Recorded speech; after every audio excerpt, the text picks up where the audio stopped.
என்னோட மேக்கப் கிளாஸே வந்து என் ஸ்டூடெண்ட்ஸ்க்கு நான் கொடுக்கறதே என்னோட எக்ஸ்பீரியன்ஸ் மட்டும்தான். அதனால தான் நீங்க B3ல பாத்தீங்கன்னா we have the mild crowd, we don't have much crowd in our classes.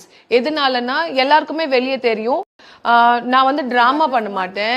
இதெல்லாம் பண்ணா நீங்க வந்து ஒரு $1 மில்லியன் இதுல சம்பாரிச்சுலாம், லேக் அண்ட் லேக் நீங்க சம்பாரிச்சு ஒரு என்ன மாதிரி நீங்களும் ஒரு பெரிய ஆள் ஆகலாம்லாம் நான் வந்து ஃபேக்கான ப்ராமிசஸ் கொடுக்க மாட்டேன். இந்த மாதிரி ஆகிறதுக்கு நான் நிறைய வருஷம் கஷ்டப்பட்டிருக்கேன். நிறைய விஷயங்கள் நான் சாக்ரிஃபைஸ் பண்ணியிருக்கேன். நான் அம்மான்ற ஸ்டேட்டஸையே ஒரு சில டைம்ல விட்டு கொடுத்துருக்கேன். ஐயோ நான் இப்போதைக்கு அம்மா இல்லைங்க, நான் இப்போ ஊர்ல இருக்கேன், என்னால் அம்மான்ற ஸ்தானத்துக்கு கூட என்னால் வர முடியல, என் குழந்தைக்கு இப்போ கூட என்னால் அவனோட ஆனுவல் டேல என்னால் பார்ட்டிசிபேட் பண்ண முடியாது, என் பையனுக்கு ஒரு உடம்பு சரியில்லைனாலும் என்னால் தூக்கிட்டு கூட போக முடியாது, கரெக்டாக என்னோட ஒர்க் இருக்கும். இந்த மாதிரி நிறைய விஷயங்கள் நாங்கள் சாக்ரிஃபைஸ் பண்ணி தான் இந்த பொசிஷனுக்கு வந்திருக்கோம். ஸோ இந்த மாதிரி விஷயங்களை மட்டும்தான் என் ஸ்டூடெண்ட்ஸ்க்கு நான் சொல்லிக் கொடுப்பேன். It's not a easy thing. நீங்கள் சும்மானா வந்துட்டு நான் 15 டேஸில் மேக்கப் ஆர்டிஸ்ட் ஆயிடலாம் நினச்சிட்டு வராதிங்க. இப்போ இந்த பேட்ச்ல கூட என் ஸ்டூடெண்ட்ஸ் கிட்ட சொன்னேன்.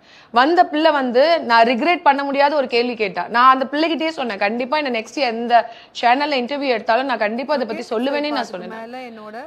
She is not coming from ரொம்ப ஒரு வில்லேஜ் ஸ்டைல்ல இருந்து வரல. அந்த பிள்ளை ஒரு நார்மல் சிட்டில இருந்து தான் வரா. அவளுக்கு வந்து இங்க பேலட்ஸ் வச்சிருக்கேன், ஒரு ஐஷேடோ பேலட், ஒரு லிப்ஸ்டிக் பேலட். அவளுக்கு இதுலயே எது டிஃபரன்ஷியேட்னே அவளுக்கு தெரியல.